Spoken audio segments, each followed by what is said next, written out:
Okay, so we asked that question. So what Maharaj then says, Nanak Hukum hai je bujh hai. What does bujhna mean? Guessing. And Guessing. guessing. Understand. To guess, yeah. So if I said Mera hat bujh, I would say bujh, because you don't know. So you have to guess. So the question we've asked here, and before we can answer the question, is that before we can accept or obey the hukum of Vaheguru's command, we need to know what the hukum is. So, what is the hukum? Go on then. We all do job yourself. We're all Sikhs, and we say we obey the hukum of Vaheguru, of God, of the Guru. What is the hukum? Come back to you in a minute. Somebody else? Good view. What's the hukum? So would it be just generally what Sikhi tells us? So even things like Guru Dev Ji's teaching on would that be an idea of one hukum? Yeah. So give me a very obvious hukum that we follow. Keep your guests. Okay. Anything else? Anji? Anything else? Yeah, Anji? Start or what do we do in our dua? What do we say in the dua? Sab Sikham ko. So what is the hukum there? That we obey who is our Guru? Guru Kansa. So what are the sort of things that we do every day that shows that we follow a hukum? And Part. Naam Simran. Yeah. All those good things. So if we talked about following the hukum, now probably a difficult question, but does everybody follow hukum? And I'm not looking for an answer, but the question arises, Guru Nanak says that everybody in their heart wants to be Satyar. What does Satyar mean? But everybody is not Satyar. Some people are who they are. So what happens to us where we have the intention of being Satyar, but we do things which could be deemed to be Uriyar, the opposite? What are the sorts of things, what are the sort of challenges that we have in our everyday lives that tempt us from being Satyar? Yeah, we love the concept of being Satyar. We all know it's the right thing to do, but what stops us, Anji?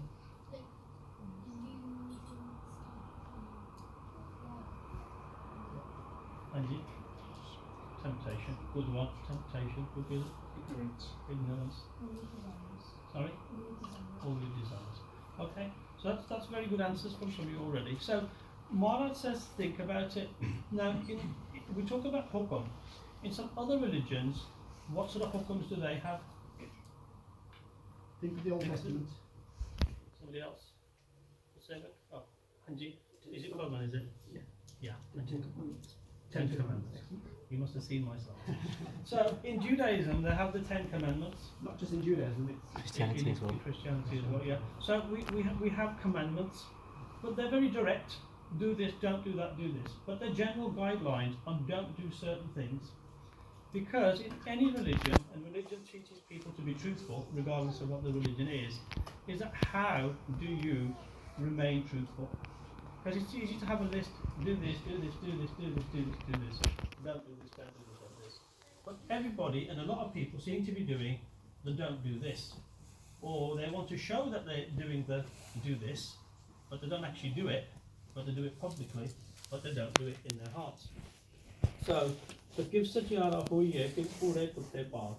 Maharaj says, why is mankind stuck between such and who?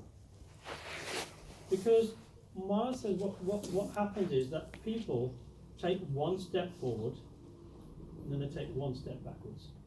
So we might wake up one day with the intention of doing part.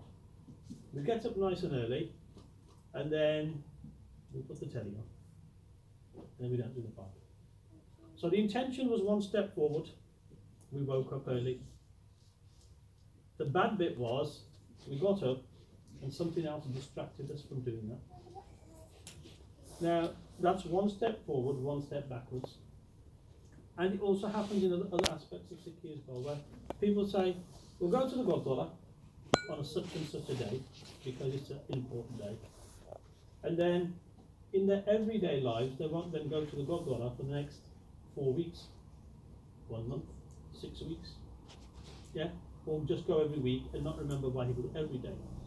Now, the problem with that is that, what does the Hukumn says? The Hukumn says, yeah, that we should remember Waheguru every day. Now, the one in Judaism or the Christianity one was that you keep one day in the week as a holy day, the Sabbath, where you don't work, you don't do anything else, you just think about God. Now, Maharaj says to us, the Gurus teach us that we remember God all the time. So every day we should put aside time.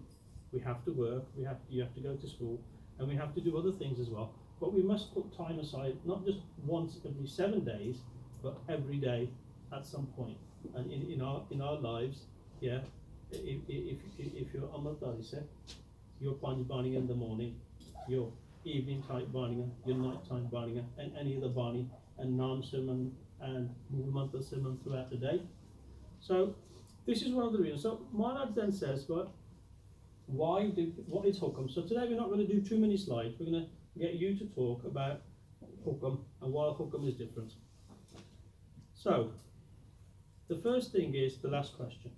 How do we become truthful? Hukumn or Rajai. So what does Raja mean or Rajai mean in Hukumn or Rajai Jalana?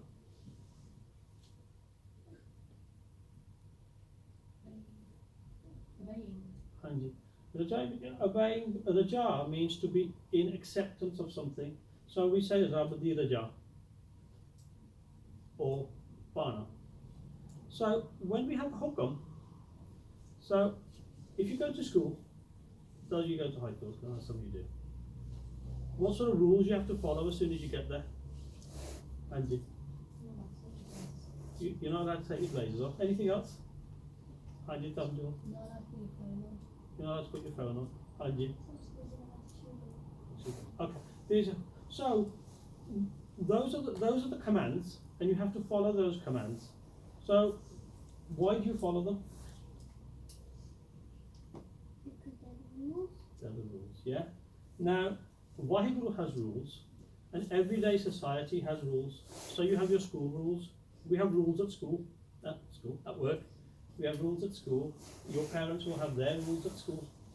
And the rules have to be followed because they are there to keep everything in order.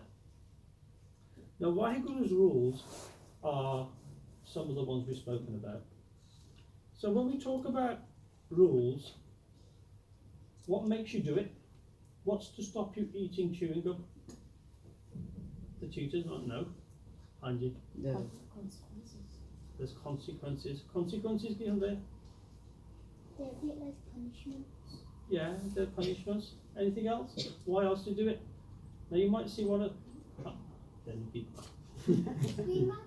Sorry? The green ones? You just green one. See, you do know. I take that back. Yeah. Okay. So you get called out and you get told that this action is wrong. Now, when we talk about Hukumn in this body, the Hukumn says sometimes you want to do the other thing, but you're not doing it because you want to do it. You're doing it because you're forced to do it. Now, the Hukumn Waheguru talks about, or the Gurus talk about, is that Hukumn Rajai Jalana Nanak Likhya Naam. The Hukumn comes with us. So as soon as you sign up to a school, all the rules are you're obliged to follow because that's what you've signed up for. In fact, I think you sign a contract at most secondary schools. Yeah, I think so. Yeah, so at work, you will sign a contract, and the rules and the regulations you've signed up to, so you accept them. Now, sometimes people don't accept the rules. We'll come on to free will in a while. But if we talk about Hukumn, what Maharaj said is that every single person in this universe, in this world, is bound by the Hukumn of Waheguru. So we know Guru Nanak Dev Ji uses the words very carefully here. Hukum Rajai Jalana Nanak Likhya Naal. Yeah, that this Hukum isn't just dreamt up, isn't just applicable to certain people. It's applicable to everybody. Why? Because it's actually written. Now, some people will say that on our mustaq, on our foreheads, when we're born on the inside, apna hukum likha hai.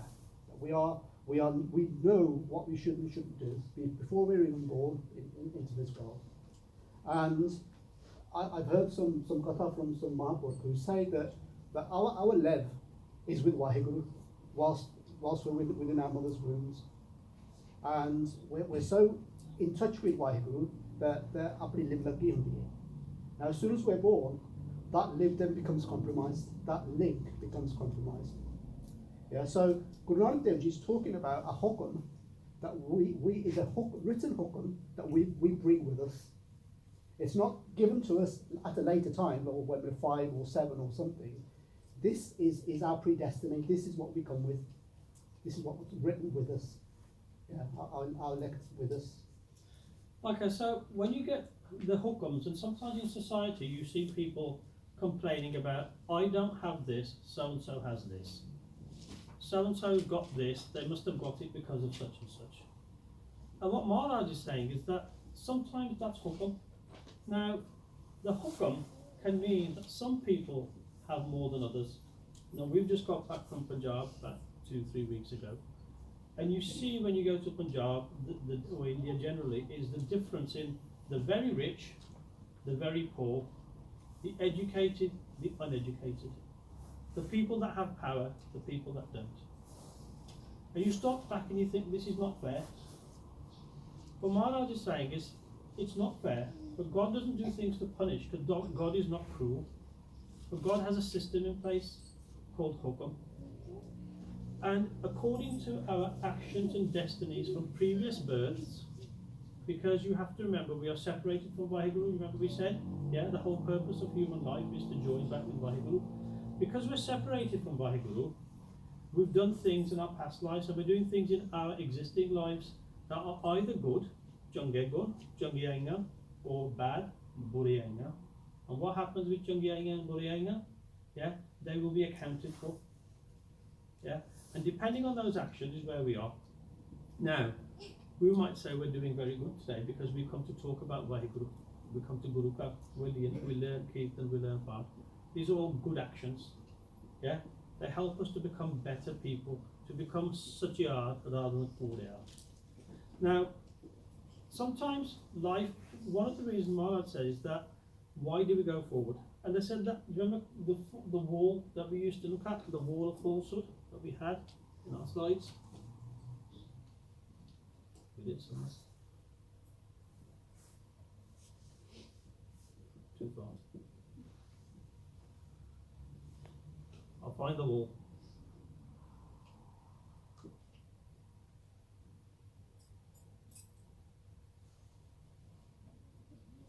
Okay, so the wall of falsehood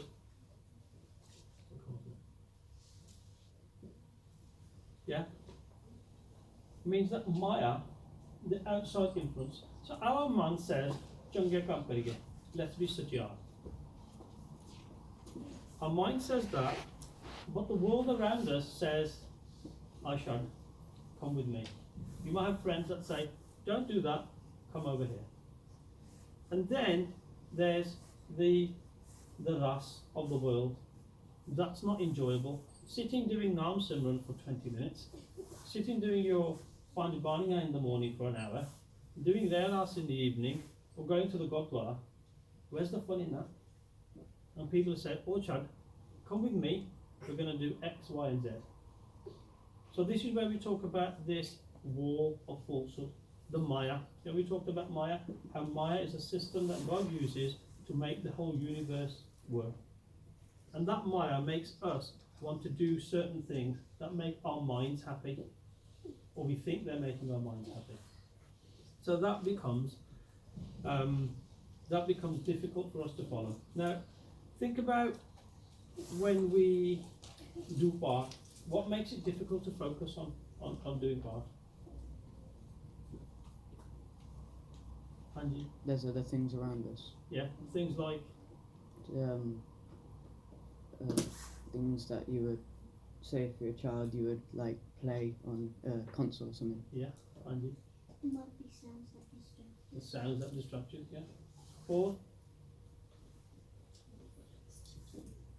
Sorry, shouts? Things to do, other things to do, Andy. People coming out, so inconsiderate, aren't they? Yeah.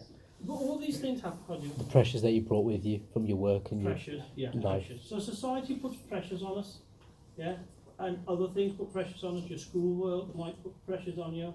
Applying for universities, doing exams, your work, you might be doing, got lots of work to do and you're behind on the work, yeah. All these things put pressure on us, and then we're always in a hurry, and we can't focus and concentrate. But the Hukumn says, Hukumn of the Jai Jalan Nanak Likhe Naam. But we have to accept whatever we get, if we live with that. Now that doesn't mean there's two sorts of Hukumn. Now we're going to come on to something called free will. What's free will mean? Andy? It's like God giving you, it's like a right to do something. You have a choice, yeah? Okay, we're going to come on to free will. So let's just summarize Hukumn. Everybody is under Hukumn. The whole world, the whole universe is under Hukumn. People are at different stages depending on the Hukumn. For some people, Hukumn means one thing. For other people, Hukumn means another. But in all religions, the Hukumn says, do good things, not bad things.